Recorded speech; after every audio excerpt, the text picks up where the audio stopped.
Welcome to the Healthy Home Show. I'm Fernanda Furman, a healthy home architect. I'm Eric Furman, healthy home contractor. And today we're here with Debrah Lynn Dadd. We have been so amazed by the work that Debra has been doing. We have been following her for a while now, and we're so pleased to have you here today, Debra. Thank you so much. I'm very happy to be here with you. So we're going to get started by reading Deborah Biography, and then we're going to jump right into the questions. Debra worked tirelessly for 40 years finding consumer products that were free from toxic chemicals.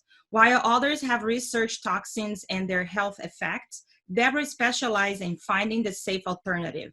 She became the most prolific writer on the subject, with 7 more published books and the largest website on toxic-free living on the internet, with hundreds of links and thousands of safer products. In June 2019, Debra retired from toxic work to explore a lifestyle that contributes to supporting life using her married name, Deborah Biography. Yeah, you were a visionary of your time, right? I actually am. I am. Yeah, and I even, when I was doing the DebrahLynnDadd.com website, I called myself the world's leading expert on toxic-free products, because I really am. There's a difference between researching toxics and researching non-toxic. That's so true. I didn't even think about that. And I would love you to explain to us, why do you think that's important? And also tell us what triggered you. Why did you start on this path? Well, I started, I guess it's 41 years ago now. Last year it was 40 years, because I became very sick. And at that time, nobody was talking about toxics. This was in 1978. And I became very sick. Nobody knew what it was. It was just serendipity that my father walked into an office where they were testing people for reactions to chemicals. And he said, "This is what's wrong with my daughter." Because I had all these symptoms that seemed totally unrelated. They didn't fit together to be an illness that was known. And they would come and go. They would just, all of a sudden, I'd just start crying for no reason. I wasn't able to stop. And I'd get headaches, and I would faint in the shower, and I couldn't sleep. And all these symptoms, they didn't relate to each other. So when my father discovered this, I went down to the doctor's office, and I figured out, yes, this is what's going on with me. But at that time, all they could do for you was to give you what's called an antigen, which neutralizes it's like an allergy pill, but for chemicals. They knew it was chemicals that were making people sick, but they didn't know what to do. And I was actually one of the first people who said, well, if a chemical is making me sick, we should eliminate the chemical. And I really took this to heart. And I in my suffering state, I dragged myself out of bed, put myself in the car, and went down to libraries when there was no internet. I was going down to libraries while I'm reacting to chemicals and trying to find the chemical, connect the chemical with the product. And then I could say, well, if permanent press sheets, for example, have formaldehyde in the finish, then where do I get a sheet that doesn't have permanent press finish? It was extremely difficult in 1978 because nobody was thinking about this, and there were very few products available. So I was cleaning my house with baking soda and vinegar. I found one set of sheets, one that had no chemical finish on it. I was wearing cotton t-shirts and jeans because there were no clothes that weren't polyester. And this is what it was like in 1978.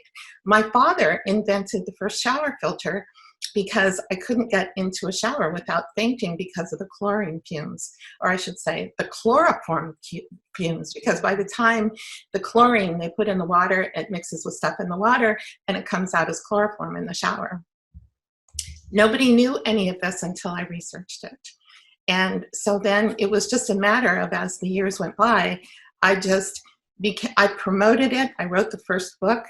I went on TV. There's a whole story about how Bon Ami hired me to be their spokesperson.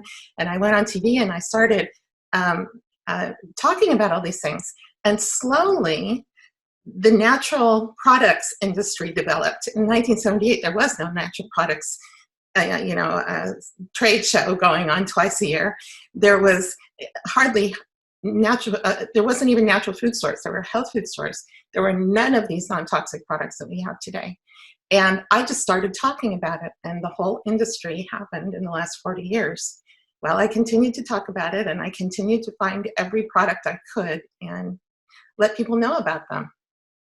Wow. Thank goodness you had your father. So, I mean, as you know, we went through and just got out of the same thing many years later. You're way ahead of your time. God bless your dad. Thank My you. goodness. So we suffered through it. Fernanda, an architect, me, a contractor, had no idea that we made ourselves sick basically with everything we did to our home. So Yes. can you name some of the chemicals that you found from maybe like, besides like the sheets? I mean, the biggest thing for us is we're finding out is the water, as you mentioned, the quality of the air, which could be a myriad of different things from toxins and products and sheets, as you mentioned. Mold, did you find anything with mold? And then the newest one that's coming out now is the electrical sensitivity people are having. It's just like Right. this perfect storm. Well, right now there are, they're finding out more and more as science studies this. I mean, there was no such thing as indoor air quality when I started. Nothing. And so let me just talk about indoor air quality for a minute, because people get confused about what I do or what I've done because they think that because I know something about toxic chemicals that I know about everything that's attached to that in this field. And so since toxic chemicals are part of indoor air quality, they think I know about mold and EMFs and everything else. But I don't. Each one of those is its own separate field.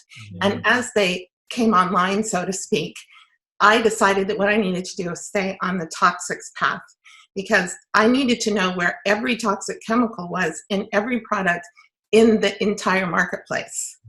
So because what I wanted to do was help people with toxics. To know about mold is a completely different subject. To know about EMFs is a completely different subject. Yet I sympathize because, like, I'm not particularly mold sensitive and I'm not EMF sensitive yet. Particularly with EMFs, I see the danger. I see that I should be protecting myself. But I took it upon me to know as much as I possibly could about toxic chemicals. To name them, I could name a bunch of chemicals, but people wouldn't know what they are, you know. But in the building industry, actually the building industry in some ways is kind of behind some of the other industries.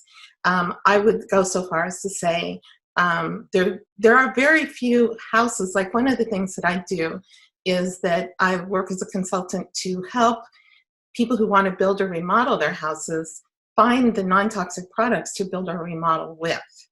So I would work with their architect to help them find those materials. And I know a lot of materials because my husband Larry and I, who we're going to do an interview together tomorrow about this very subject, we've remodeled a lot of houses. And I mean, just our own houses. So we know what it takes. And I can't even count how many people have called me wanting me to help them remodel or build houses. I just consulted for a year on a 5,000 square foot house. And I specified every single product that went in the house. So you can't just go out in the real estate market and buy a non-toxic house. That's where we are right now. They aren't there.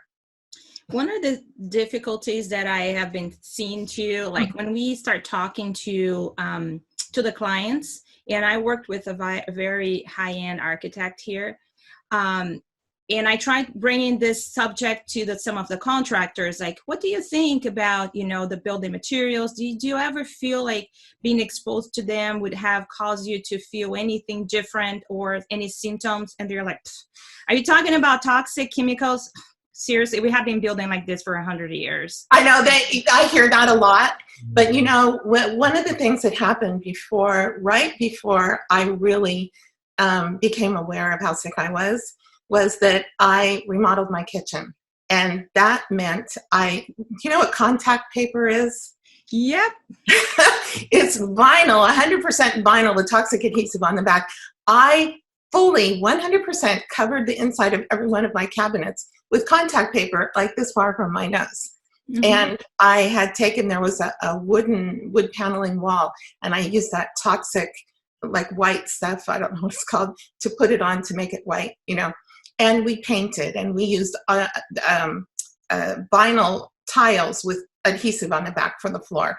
And we used every toxic product that, and I was living with my boyfriend while I was remodeling my father's kitchen. And at my boyfriend's house, it was in one of those where they took a big house and made it into apartments. So the shower was like this little enclosure that was cement, and it was painted. And I needed to get the paint off because every time I took a shower, it would chip all over my body. So I went in this little enclosure about like this with like Thompson's paint stripper, no ventilation, and I'm taking the paint off with a razor blade. And I didn't know any different. Mm-hmm. And most people don't know any different either, and still don't know any different. But there's so much more awareness now across all these different fields. And I think that we should, I know there's a lot to talk about building, but we're going to talk about building tomorrow. Mm-hmm. So maybe we should talk about other things today. Yeah, we can focus on, it's a big missing gap, actually. Yeah. And we can really focus on the chemicals. If you want, let's stick with the... One of the things that for me was very hard, like reading labels, right? Right. Because we used to use certain brands, and then they changed the ingredients, didn't say anything, and you trust that brand, and then the next thing you know, that, you know, like carrageen, for example, was added to my toothpaste, and I didn't know that. So you rely on, you know, sources like you that are always on top of the brands, that are always on top of what they're doing to give us, you know, the update. So I'm laughing because, ask me your question and then I'll tell you why I'm laughing. Why are you laughing? I'm laughing because I'm glad you have that trust in me. But one of the reasons why I'm no longer doing this work is because I can't actually do that. What it really is needed is there needs to be an organization that does what I have been doing for 40 years. And I just couldn't keep up with it myself. And so I turned it over to somebody else who's doing what she does, mm-hmm. but she's also not doing what I'm about to say is needed. And that is, there needs to be an organization who has the manpower or woman power, person power to collect all the data about all the materials and to be able to put things into databases like products so that you could look up XYZ toothpaste and it would have an up-to-date list of what the ingredients are. And I just don't have time to be keeping that list up to date, you know? And then on the other side of it, and then each one would be connected. You could be able to click on each one and see what are the health effects, if any. And I started trying to put something together. The program was called Zero Toxics, but then I realized I just couldn't do it because what you need on the other side is you need the manufacturer to say, I'm on board with this and I'm going to contact you and I'm going to be a partner with you in disclosing my ingredients. That was the hardest part.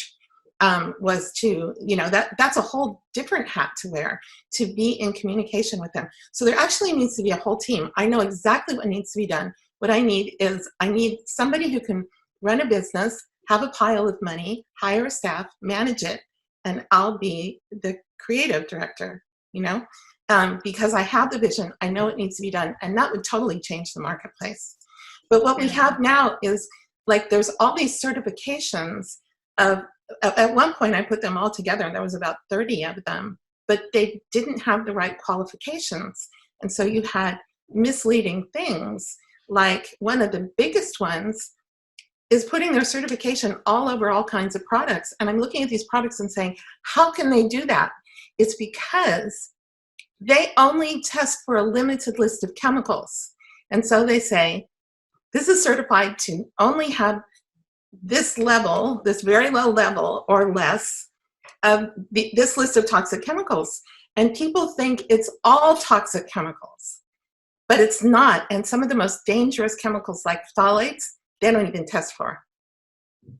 Wow. So what I'm hearing from you is that it's still our responsibility to choose our products. And also, like, I call manufacturers. I call them, you know, and I tell them what my concerns are. I ask them why this is in the products, even though, you know, some people say they're never going to get back to you. Well, they're at least, I'm voicing my concern, and you know, I'm making them understand that my voice matters. Yes. And so I think at this point, from what you're saying, is there are the certifications, we cannot trust 100% the certifications because they only attend to certain chemicals.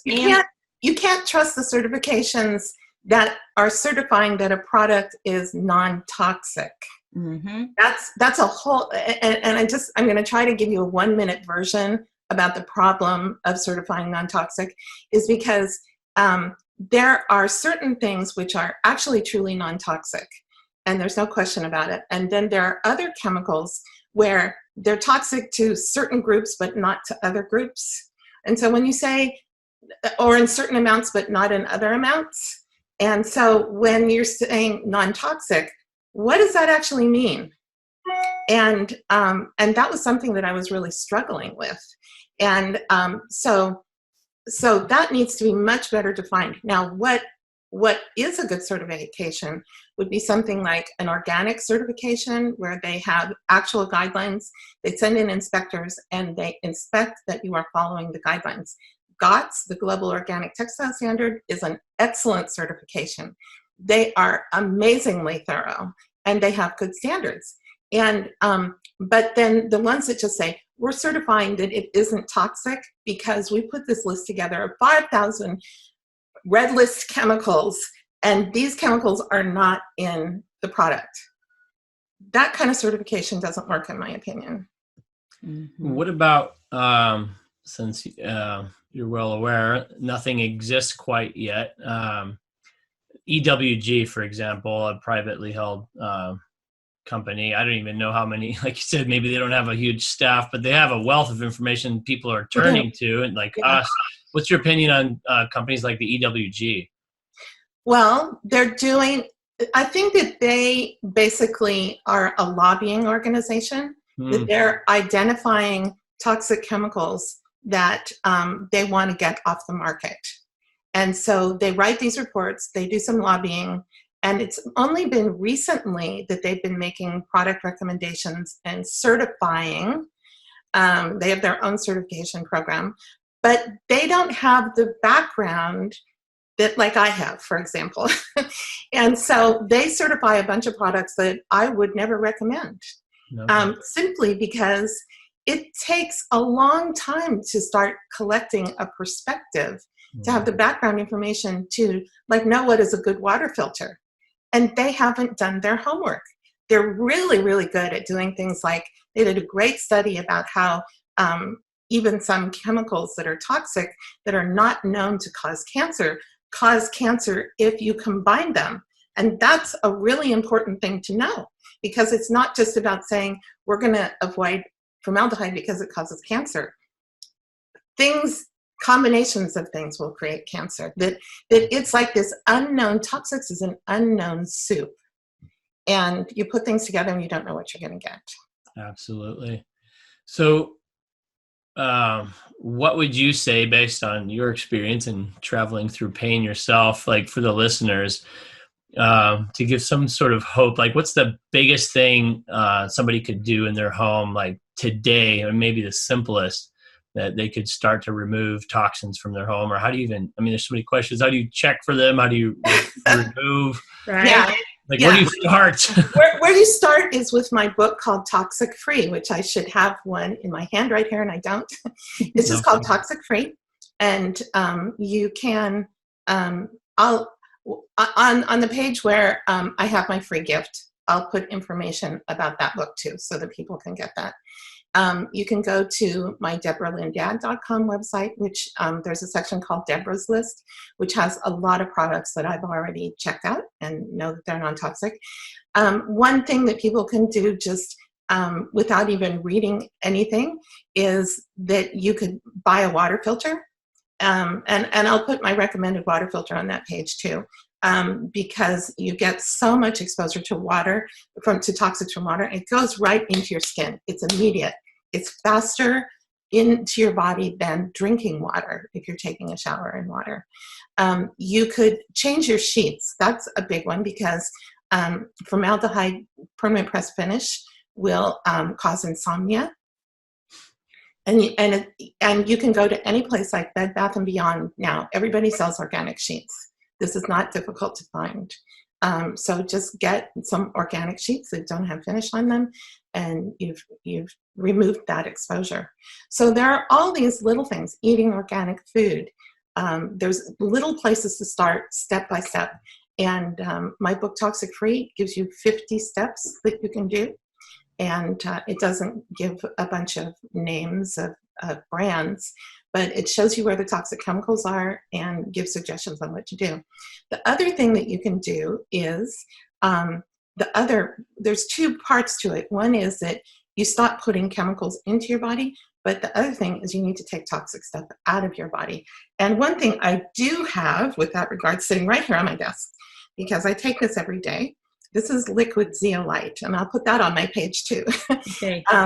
This is liquid zeolite, and what it does is that it actually it attracts and collects heavy metals, and then you excrete them. And the way you feel after you do this is amazing, because heavy metals just will harm your body in so many ways. And after 10 days of taking this, I woke up and I said, I feel euphoric, because I'd never had a body that didn't have heavy metals in it. And I've been recommending this to my readers for years, and people independently would write to me and say, I feel euphoric. And excuse me, it just is amazing, because you just have, it's like this weight lifts off your body when you get the heavy metals out. Your body will not process heavy metals. So we're being exposed to them all the time, and we're collecting them. And you start taking this particular brand of liquid zeolite is more effective than the others. And as you can tell, it's right here on my desk. Mm-hmm. So then I take it every day. Yeah, one of the things that you mentioned that it really like goes into your heart is the water filtration system. I was not a believer. And about 8 years ago, before my son was born, Eric installed one of the whole house water filtration system in our house. And my son was born, and then we moved to the new house. And before we installed the filtration system again, my son developed eczema all over his body. Yeah. And, I took him to the pediatrician. Of course, she gave steroids he was 1.5 years old, and told me to put twice in his whole body. And we were like, twice a day.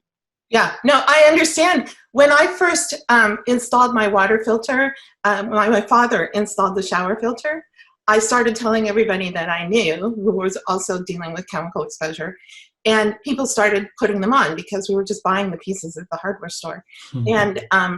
And this one woman said that she had a skin rash where she was taking steroids and nothing could stop the skin rash. As soon as she installed the water filter, like after 2 showers, it all went away. Yeah. And right. So, you know, we think that there's like I guess we could call it the normal world, the normal industrial world, and we think that that's the normal world. And then all these people are getting sick in all these different ways, and we think that's normal because it's average. It's what happens to everyone as a result of living in a toxic industrial world. So then we go to the doctor and they give us drugs, and we think that's normal. But I was astonished when I started taking the toxic chemicals out of my life, how my health changed. Because suddenly I didn't have those, I wasn't depressed, I didn't have headaches, I could sleep at night. Everything that was wrong with my body and my mind went away.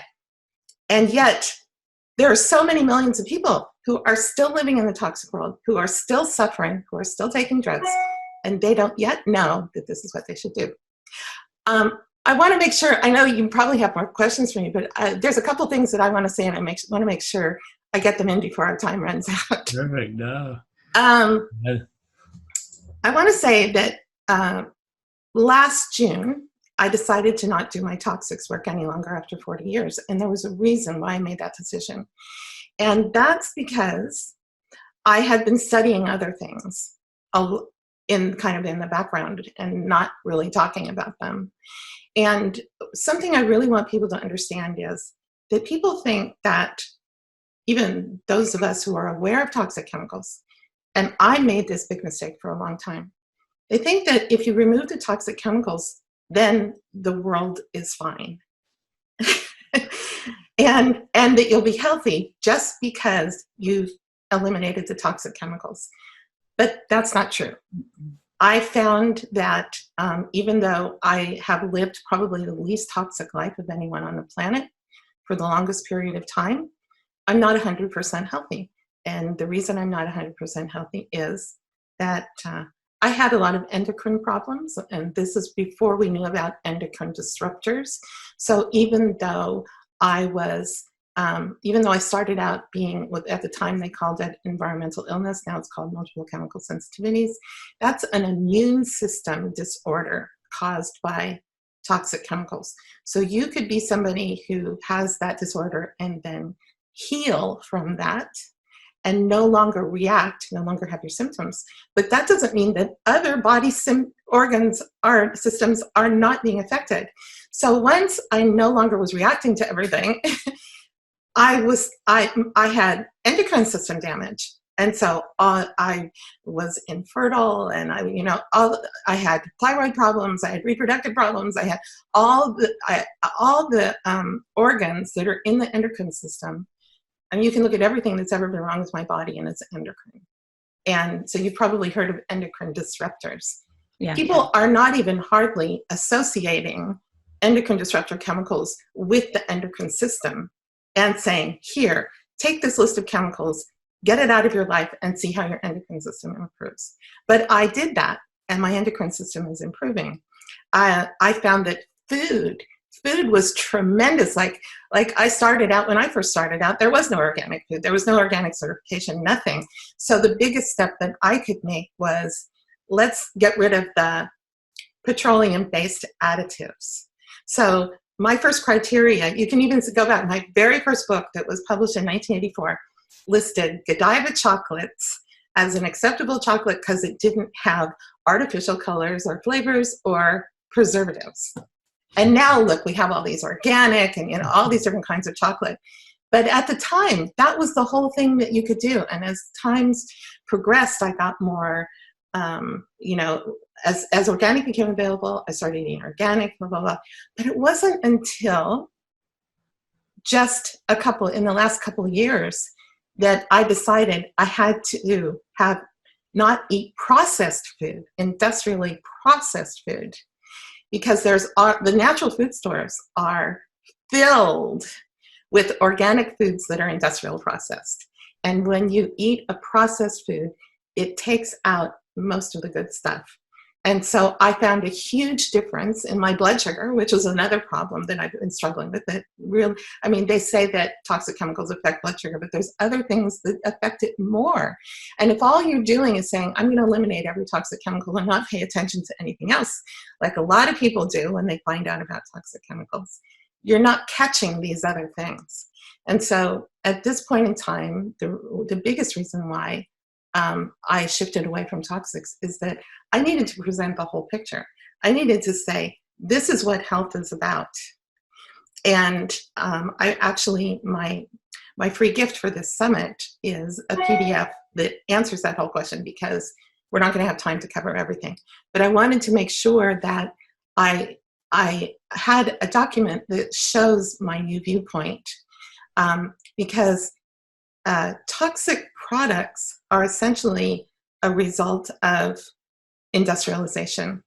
If you shift over to the natural world and say, I'm going to eat strawberries from the farmer's market, what you suddenly have now is something that was just harvested this morning that has all the life in it. it's organic. It might be heirloom, which means it has all the original DNA in it. And what the best thing that somebody can do, what I'm doing now, is that I'm refocusing every aspect of my life to be aligned to life instead of being aligned to industrialization. And it goes from the products all the way down to our viewpoints. Like one of the things that I write about in my free gift is how we have this idea, because we were all raised industrially, that you can just do whatever you want to do to your body. It gets sick, it goes to the doctor, you go to the doctor, you get a pill or you get a surgery, and you go back and you do your life just exactly the same way. It's set up that way so that you have to go pay the doctor, pay the drug, all these things. Our whole life is about, or our whole culture is about, how do you make the most money, not how do you have the greatest health and happiness. Mm-hmm. And be yourself and express yourself and create a wonderful world. It's all about money. Last night I was watching this. I love to watch Hallmark movies. My husband and I love to watch them. And we love some of their messages and we don't love some of their messages. Last night the movie we were watching was all about the two people falling in love. Were salespeople on a product home shopping network. And you saw the backside of it, where it's all about the sale. It's all about the numbers. It's all about how can we make more money, more money, more money, more money. And I don't live my life that way. I'm saying, how can I create more health and happiness and have a better world? And then the money comes as a result of doing that. If you just put money first, you end up with the world that we have today, where everybody's struggling to make money to pay for all these products and services that are the result of them not knowing how to create their own life, or how to, you two are different than most people. You're more like my husband and I. We know how to build things. We know how to make things. I can cook a meal myself. I can go down to, I'm not going down to the, to the takeout place. I'm going down to the farmer's market and coming home and preparing that food into delicious, delicious meals. Wow. That was a bomb of, information, and also like so deep, because for us, it's the same thing. We do believe that things naturally, I'm from Brazil. And what I remember growing up is going to the farmer's market every weekend. We knew all the people that were selling stuff. Everything was I know my farmers too. Right? Yeah. Everything was organic. We didn't have to label it. Every single meal was cooked at home. I remember coming home with the smell of food, right, that was cooked. Right. So now both of parents have to work, because we have to pay for all of those bills. And again, then you get to, and all that packaged food.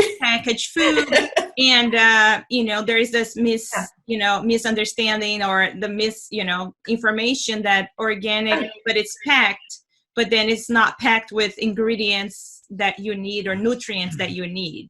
Right? Yes. It's like our food, people are malnourished. They're eating all this packaged food. Even if it says organic, like an organic potato chip is not any better for you than a non-organic potato chip. And yet people think that's an organic vegetable, and they like, I'll just admit that one of my favorite things is these beet chips, they're organic beet chips. Yeah. But I don't eat them because they're from my old days, because an organic beet chip is not any less processed than an organic potato chip, which is not any less processed than a non-organic potato chip. What you need are those whole live foods that your body, it has been, since the beginning of eternity, your body has been eating and repairing itself on whole live foods. And I'm actually starting a food blog just as soon as I can get it up, that has, it's all about, it's called Whole Food Cuisine, because it's all about the wholeness of the food. Not eating this processed stuff, but food that's organic, that's in its whole form, that has all its DNA because it's heirloom, things like that. And we're not accustomed to that in this culture, which is why I I stopped doing my money-making work and just took my savings and said, I'm going to start this because this is the future of where we need to go. And in 1978, I struck out and said, the future of where we need to go is to not be exposed to all these toxic chemicals. And now look, in 40 years, where we've come. And I'll just take a bow. Thank you. Yeah. And so I have an idea that I can change the world because I did. And now I'm going to change the world again. Absolutely. Yeah. And I totally agree with you. Everybody that we've interviewed, what we've come to the realization ourselves is removing the toxin is really the first step of many other steps. And some say, one of the doctors we had, he has a signature program, the 5 R's, and the first one is to remove the toxin. So yes, beyond that, there's much more to go. And it's kind of like, as an analogy, talking about money and things related to business. I mean, if all you focused on in business was money, money, money, money, but didn't have your health, you didn't exercise, you didn't do whatever spirituality was for you, you know, all these other assets and things that go into life, you know, you're going to creates toxins. So it's a balance, right? So just like it is a balance, but toxics are number one. Yeah. There's, I would say, the number one positive thing that needs to be done is spirituality. I think everybody needs to understand that we're spiritual beings and that we have abilities and powers to make our life better. And I address that on my websites too. But the number one negative thing that needs to be removed is toxic chemicals. Yeah. And so it's this constant balance between putting in the positive and taking away the negative. And then you move forward. Yeah, and you probably had some of the same symptoms she did. I mean, if you've got brain fog, constant headaches, fatigue, how are you going to do those other things? So yes, absolutely, remove the toxins first.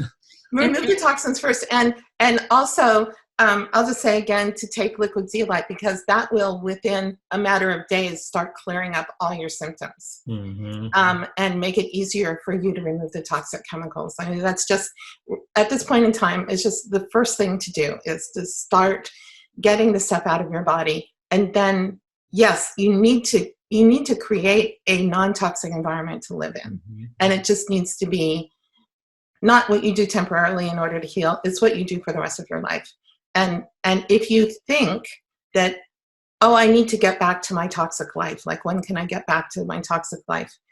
You know, I want to say that I am so much happier having discovered that there is a non-toxic, toxic-free life, because it's so much more of a pleasure to, you know, wear soft cotton clothes instead of scratchy polyester clothes and things like that. I used to sleep on polyester sheets and my face would be red in the morning because it's so abrasive to sleep on polyester. So I just find the natural world, the world of life, to be so much more a pleasure, both in physical sensation and more delicious and more satisfying as a person, more spiritually satisfying. Yeah. So, you said something that's very interesting, because it's like, okay, some people, like you were you're showing signs of reaction to toxins, but not to EMF. Some people will show different, reactions to different things. And a lot of times it's not because you're not reacting, doesn't mean that you're not showing symptoms, doesn't mean that your body is not fighting inside. That's exactly right. Everybody's body is fighting these unnatural things, whether you're seeing the symptoms or not, and they may be there, but you're not seeing them yet. You know, it's like it takes 30 years. If you're smoking cigarettes, it takes 30 years of smoking cigarettes, and then you have cancer. You can see it. That doesn't mean that it's not growing, that you're not damaging your body in other ways all those years you're smoking cigarettes. All these chemicals are all, I mean, I've read a lot of the scientific information about these chemicals that are in all of these products, and they're horrible. They're frightening, and yet they're being treated as if there's nothing wrong with this. And there needs to be a major, major, major shift. And anything that I can do to help show people that there's another world out there, and it's already emerging. I mean, in 1978, I couldn't tell people where to go buy clothing that wasn't a t-shirt or a pair of jeans. But now, in talking about this other new viewpoint that we're calling lively, there's a lot of people who are already doing it. They just don't know what they're doing, or they don't have a set of criteria or whatever. But they're growing organic food. They're making clothing out of organic fibers. They're, all these different things. It's just a matter of shifting the viewpoint and showing people where they can get these things. And, I do want to say that I do find spirituality to be a key component of this, because it's like when I was trying to let go of toxics, it was really hard, because I felt like if I let go of this toxic product, I don't have anything anymore. It's like perfume. Yeah, it was like I was so like I am my things, which is a very common viewpoint in consumer society, is that I am my things. So when you ask somebody to start letting go of something, if you don't have something else there, it's like I can't give up my things, whatever they are.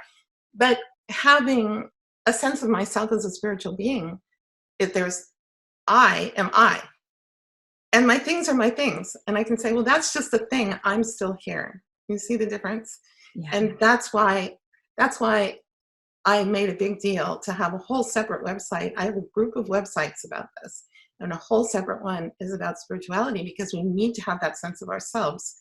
And then we can stand back and say, what do we need to do for our bodies? What do we need to do for the world? I'm not a pile of money. It doesn't mean that we shouldn't have money to exchange with. But if your whole motivation is to have a bigger pile of money because that's what society tells you have to have and you can't survive without it, it's like, I'm actually going the other direction. I'm saying, let's be more spiritual and less material, and I'm giving things away, and I'm putting less attention on making money, because the survival factor is life. I mean, people's body die from ill health, and they have piles of money left, but that doesn't help them live. Or they will spend all that money trying to get healthier later because they got so sick that they have to spend all this money, like going to doctors. And that's one of the conversations I had with my friend. She said, well, it's too expensive to go organic and to get rid of toxic stuff. Everything that's non-toxic is so expensive. And I said, how much is your son's life worth? How many nights do you have to stay awake when he has allergic reactions, or he can go to school and you can't go to work because he's at home? No, it's totally economically, you have to do this, because what's coming up if you don't is spending more money and being sicker and having less ability to make money. It's like life just disintegrates. And if you put health and life first, and then you say, okay, I'm going to make this work financially. Either I'm not going to buy so many candy bars, or we're not going to go out to eat, or whatever, because health is it. And then you start looking and saying, well, how can I make more money? How can I make this happen? If you use the guiding principle of your life as being health and life, it happens. It starts happening. You start seeing how to do it. If you just keep on that track of we're going to live this toxic life, spend a lot of money doing it, it's going to... I mean, we see the statistics, and you see the statistics, you see people. I come from a family where my mother died at age 51 of cancer. My little brother died at age 58 from multiple things wrong with him. He died sitting in a diner.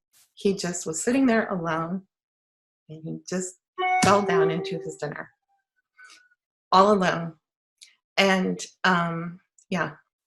so, and I'm 64. I'm going to be 65 in a couple of months. I'm 65. I'm not 100% healthy, but I'm healthy enough to be enjoying life and doing my work and getting healthier every day. And I expect to live for another 30 years and really keep making a difference in the world. And it's amazing how that actually impacts other people without even saying anything, right?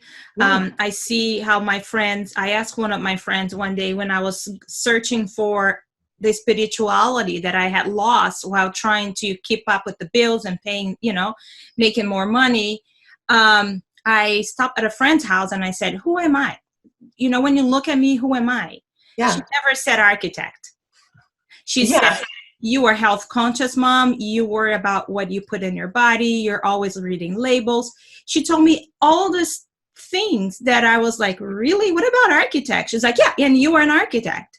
So that people are watching us. They are seeing us as a certain way, even though that was not my business. I was not doing that for a business. It's just helping people out of my heart. And so does my kids. You should see my kids going shopping. Yeah. They don't read, my 4-year-old doesn't read, but he knows what numbers are. He knows that when they have too many ingredients on the box, not good. Yeah. Yeah. I think that's where we've been in a lot of these interviews now, and my brain just keeps spinning. And one of the things that comes to mind is you said yourself, you got sick, and then you did something about it. She got sick, all the doctors, a friend or family member got sick or themselves. So unfortunately, human nature is generally we don't do anything until it's staring us right in the face, or it's sometimes too late. But what Fernanda's talking about, and it's really about educating the kids or educating people in general early in life, I think, and making these changes early. But then it becomes part of your life, because that's really, as you go through your journey, what I'm hearing and it's about changing habits. It's about a paradigm shift, the way we think about stuff. And unfortunately, it takes us getting sick to do something. But if you instill that in children early on, then it's just part of their life. It is part of their life. It's like we have our generation. Well, I guess I would say I'm a different generation than you guys because I'm older. But especially my generation, we grew up, I was born in 1955. At that time, there were all these new chemicals that came out of World War II. That's when plastics came out and all these things, and then people hadn't started getting sick yet. And so we got a huge dose of it.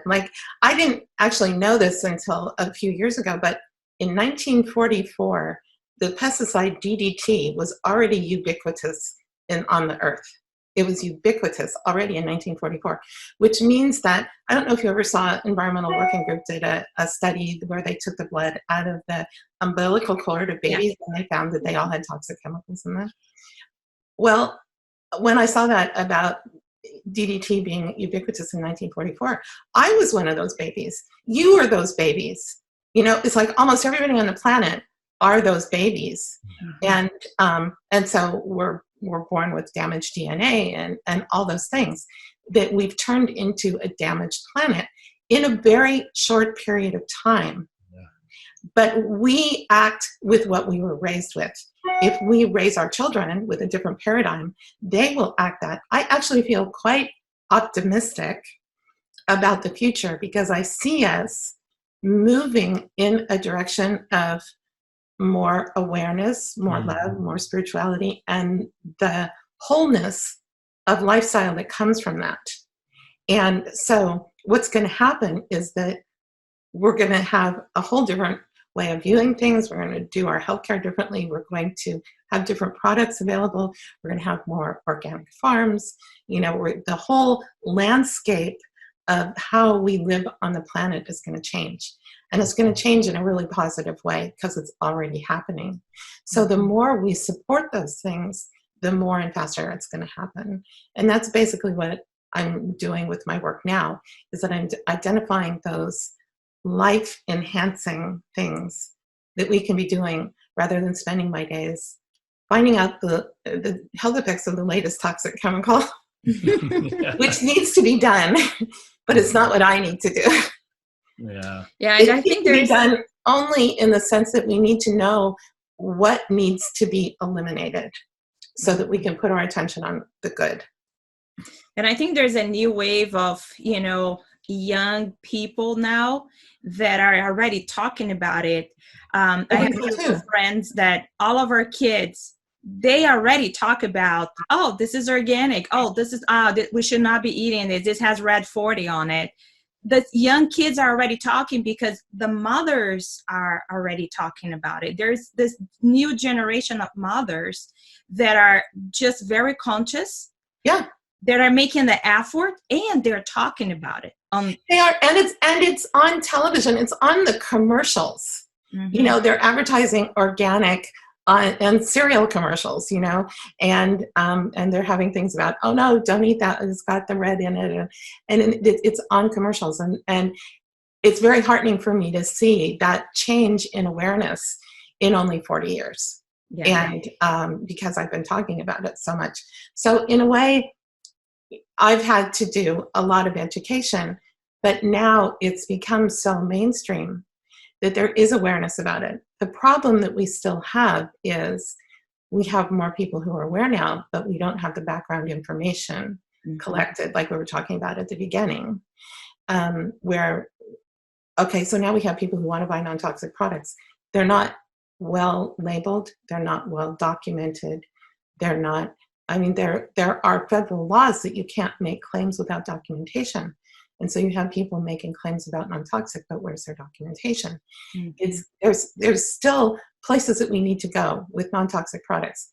But I can say without any doubt is once you get over the line into, it's like if there's a 0 point, on one side, the things get more and more toxic.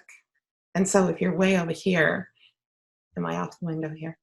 If you're way over here, that's like the most toxic product. And then you get less toxic, less toxic. And then you get to 0 toxics. And that point is where it's not doing you harm, but it's not doing you good. And then if you come over on this side, which is where I am now, you're getting more and more life, more and more life, more and more life. Over here, it's not toxic. I mean, if you just jump over the line and come over here, I'm not reading labels at the farmer's market because, you know, they've all got their little signs up, we're certified, blah, blah, blah. I'm just buying what I want. Yeah. Love that analogy. Like, I'm very visual. And for me, it was like fantastic. Like, I will keep that in mind. Yeah. All these things come to mind. If it comes in a box, don't eat it. That's another easy guide. Yeah. But I do want people to become more aware that that there is a world, there is an earth. It's alive. It's and we're part of that. We're a species among other species. We don't think of ourselves that way in an industrial society. Mm-hmm. To the industrial society, we're consumers who spend money.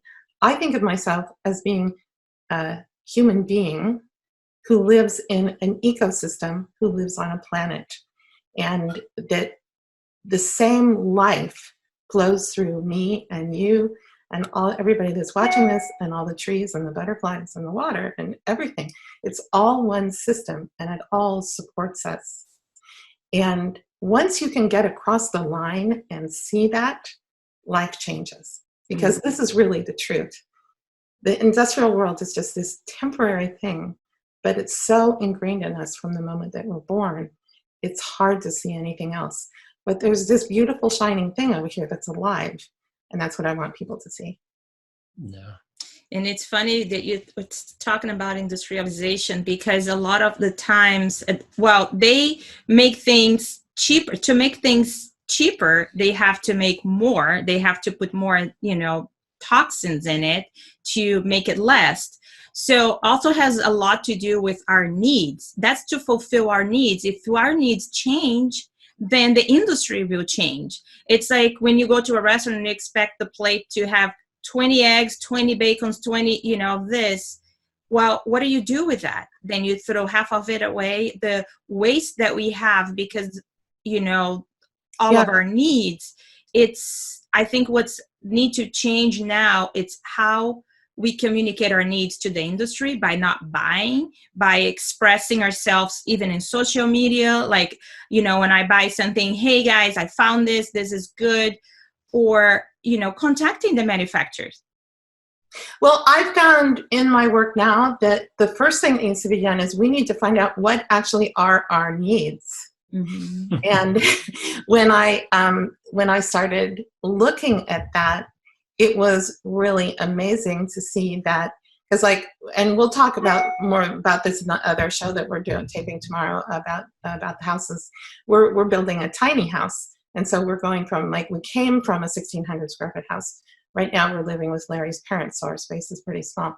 But we're moving into, I think it's 320 square feet. And we're just starting to move stuff in there to see how much can we actually get into 320 square feet and what are the necessities. Like, we have this idea that we need to have this big house, or that I used to have a big kitchen when I lived in Florida, and you can buy big houses for practically nothing. I had a big house, I had a big kitchen, I had everything from Williams-Sonoma and Sur La Table. I had every kitchen tool. I hardly used any of them, but I love to cook, and I thought I had to have all that stuff. And now my kitchen is a little corner. I mean, it's really not any bigger than 6 by 8 feet. And I cook with 2 pots, 3 knives, a few bowls, but that's what I need in order to cook my simple food. You don't need to have all these contraptions. And so when you start seeing that there's a simple life that can have everything that you need to maintain that life abundantly. And when I use the word abundance, I'm not talking about, it's really not about money anymore for me. It's about what I want is abundance of satisfaction. I want abundance of love. I want abundance of life. I want abundance of health. And so having those things, my physical needs, how many consumer products I need, the pile gets very small. That I don't need to have 12 sets of sheets so that I can have a different sheet for every month of the year. I don't have to have any of these things that I used to have in my big 1,600 square foot house. And I left a lot of it in Florida. And the less stuff I have, the happier I am. And it makes it a lot easier to live in a non-toxic way if you only have a small pile of needs and know how and where you can get those that are made out of natural materials and organic things. It becomes very simple. Absolutely. Funny stories.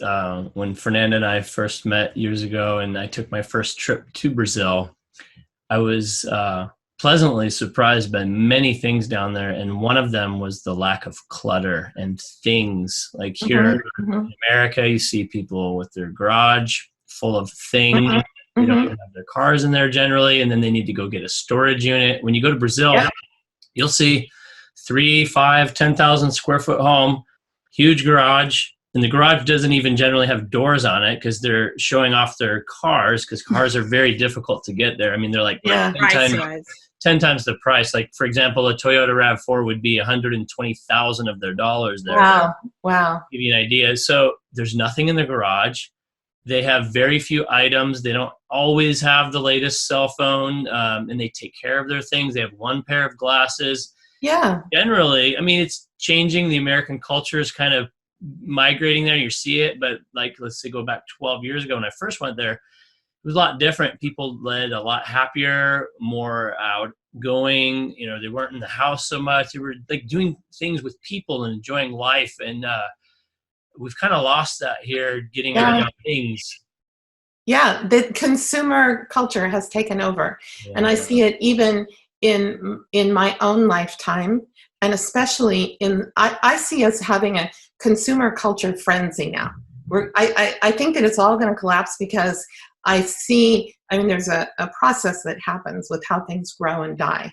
And there's the last gasp kind of thing where everything now is about the price. It has to be the cheapest price. And things are really poor quality. They're really poor quality in comparison to things that I bought when I was younger. And when I lived in Florida for 17 years. When I moved there, I didn't know how long we were going to stay. But when I left California, I said, well, I'm going to Florida where everything it's a different temperature and everything. And a lot of these things I need in California, I'm not going to keep them because I can buy them again when I come back. They don't exist. It's like I came back from Florida with my tank tops and my little capri pants, and I didn't have clothes that first winter. And I couldn't buy them because they weren't in the stores like they were 20 years ago.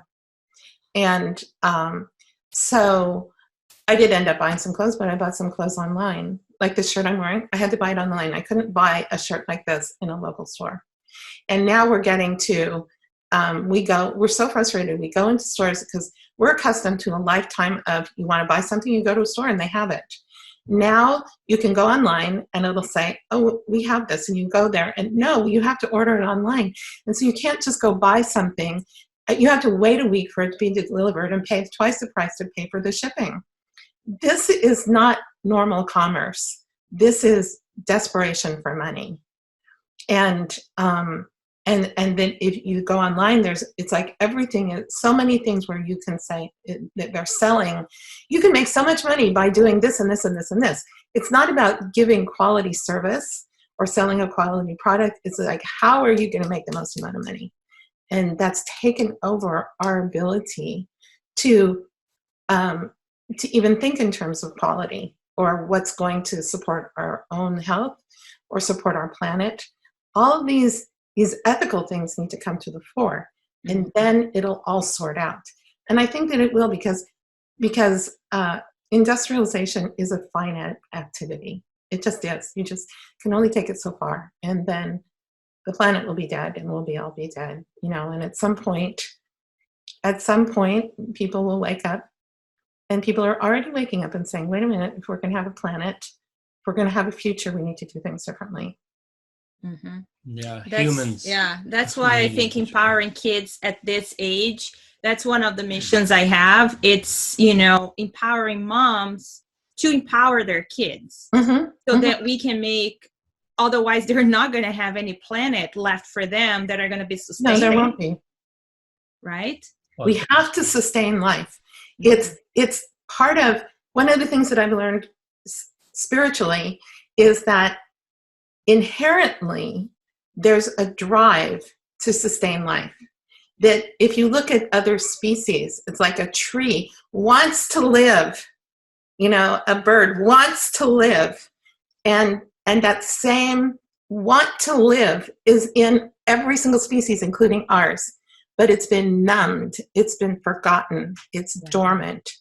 And if we were to, one of the things that I'm working on is how can I get everybody to get that I want to live feeling, so that we're using that spiritual power to get more life, and that it's an important thing. It's a number one thing. It's in there within each one of us, but we have our attention on how to make money and in just having more products. If we could get in touch with that, everything would change.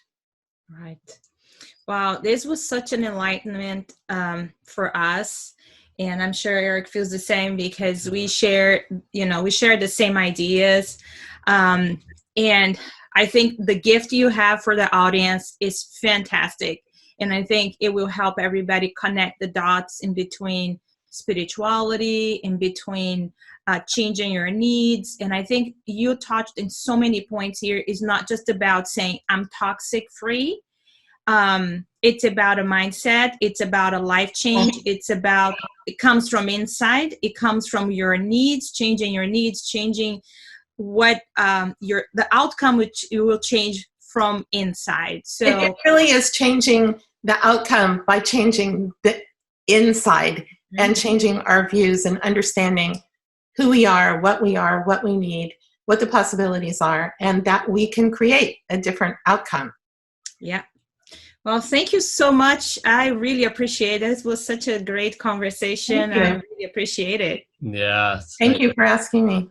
Yeah. So Deborah's gift, there's going to be a link down below this video, and you're going to be able to download her gift and also visit her website and see the other products that she mentioned in this interview.